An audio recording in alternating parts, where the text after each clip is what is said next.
Hello and welcome to Global Business, CCTV's new program with insights into Africa's ever-changing business landscape. From Nairobi to Johannesburg, from Lagos to Cairo, from small entrepreneurs to large-scale enterprises, we take you directly to the people behind the stories. I'm Jitu Abraham here in the Kenyan capital of Nairobi, where it's 9 p.m. It's 2 p.m. in Washington, D.C. and 2 a.m. in Beijing. Wherever you're joining us from, welcome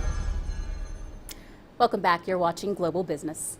Now, tobacco farmers from Malawi, Zambia, Kenya, Mozambique, South Africa, Uganda, and Zimbabwe are all concerned that they're being excluded from deliberations and consultations at the COP6 Framework Convention. Let's dig a little deeper into what this BRICS summit means for Africa. Joining us, BRICS Development Bank will be based in China and headed by India, then Brazil, and then Russia. But where does South Africa fit in, and what are the direct benefits of this membership bloc to the country? So the Development Bank and the Contingent Reserve Arrangement were both officially established today. How and when could Africa start to see the effects of these two new programs?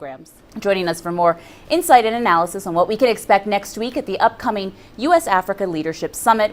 Currently, the U.S. is the third amongst Africa's major trading partners, far behind both the AU and China. What are the administration's plans for the three-day summit, and how could they help bridge this gap? To elaborate a little bit more on this for us, we're joined in studio by Anjali Sawhney, the advisor for renewable energy and adaptation to climate change technologies at the Africa Enterprise Challenge Fund. She specifically is focused on East Africa. Thank you very much for joining us today. Thank you very much for having me on the show. As we mentioned earlier, ACF awards grants to private sector companies for their innovative business. Now to West Africa, where the Ebola outbreak is threatening a severe economic toll as affected countries remain locked down as they rush to bolster emergency response.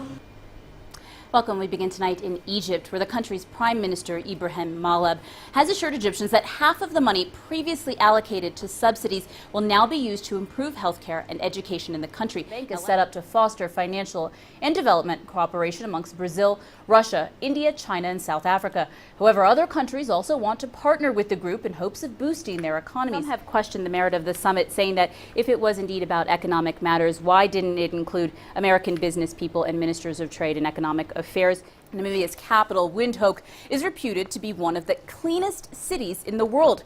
Its infrastructure is also amongst the best in sub-Saharan Africa. Now, these are huge attractions for people coming from all over the country. However, instead of greener pastures that they had hoped for, many newcomers find themselves confronted with skyrocketing housing prices. Africa's leading online retailer, Jumia, is setting itself apart from other e-commerce shops, one initiative at a time.